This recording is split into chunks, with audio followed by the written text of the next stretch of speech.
Ready? So if you're really welcome, I'm still gonna deny you on not paying your taxes. That's horrible. Joel, we're good? I'm good. All right. Good evening, everybody, and we'll go ahead and open the Evans Redevelopment Agency meeting for January 3rd, 2023. I'll call the meeting to order. Roll call, please. Chairman Clark, Here. Vice Chair Castle, Here. Commissioner Spear, Commissioner Johnson, Present. Commissioner Neal, President. Commissioner Mortensen, Here. and Commissioner Providence. Here. All right, approval of agenda. Are there any changes to the agenda? No, sir. I would entertain a motion. I move to approve the agenda. Second.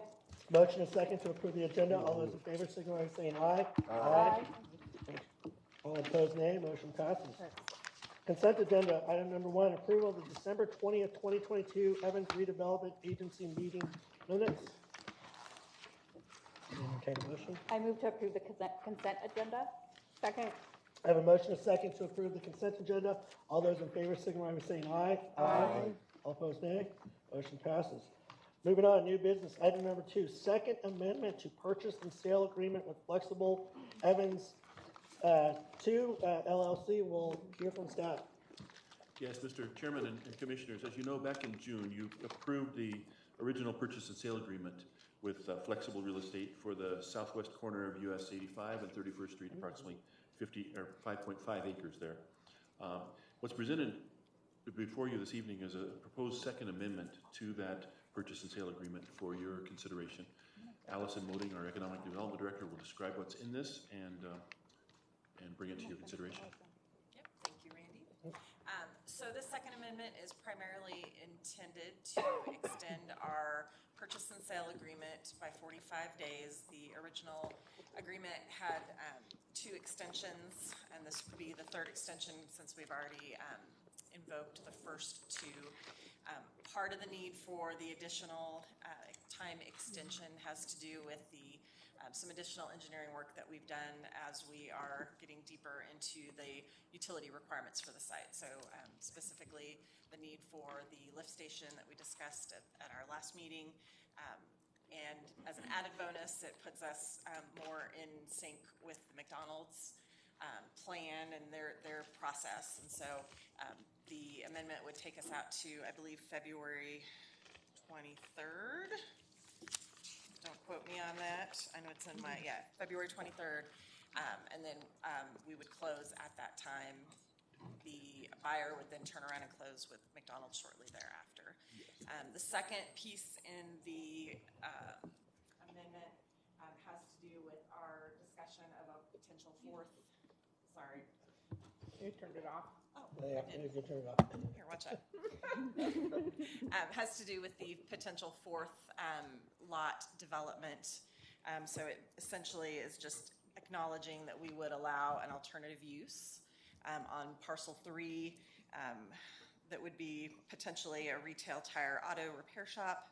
And then the flex building that we have previously discussed with the developer would then be transferred over to a new lot on the property that the ERA will retain. Our recommendation tonight is that that you should consider the amendment as written with one exception. There was a line in there that said at no cost to the purchaser. I've shared with the buyer that that's not a given, and so that needs to be a conversation for us to have. And so our recommendation tonight is that we strike those 5 words. It's still, the intent of the amendment would still be the same, that we will work on a, that we would still consider and develop an agreement that would handle that 4th parcel separately from this agreement. So, and normally we would have run that change past the buyer before presenting it to you, but with the holidays and the time that it takes for 2 sets of attorneys and staff to review, we felt like this was a faster way. So your motion, a recommended motion tonight, just reflects that change, that we take that at no cost to the buyer out of the equation and leave it open to discussion as we work through those additional details of the 4th development of the 4th parcel. So No financial impact really associated. The primary purpose of this is to get that time extension on the sale contract so that we can get closed at the end of February. So any questions, I would be happy to try to answer them. Any questions, comments, staff? I have none. I have none Pretty either. straightforward. Pretty straightforward, Ray. We got information last time. Yeah. Well, with that, I move to approve the second amendment to the purchase and sale agreement, deleting the phrase "at no cost to purchaser" from section 3 with Flexible Evans 2 LLC. I second. I have a motion, a second, to approve the second amendment to the purchase and sale agreement, deleting the phrase "at no cost to the purchaser" from section 3 of Flexible Evans 2 LLC. All those in favor signify by saying aye. Aye. All opposed, nay. Motion passes. Thank you. Easy peasy. That's easy. And with that, meeting adjourned. Wait, say it, Stephen. Do you mind taking a picture of all of us, because it's the first meeting of the year? If you don't mind. Oh, I was like, why? We just took a picture of all of us. Can we move it together? I'm not then? ready,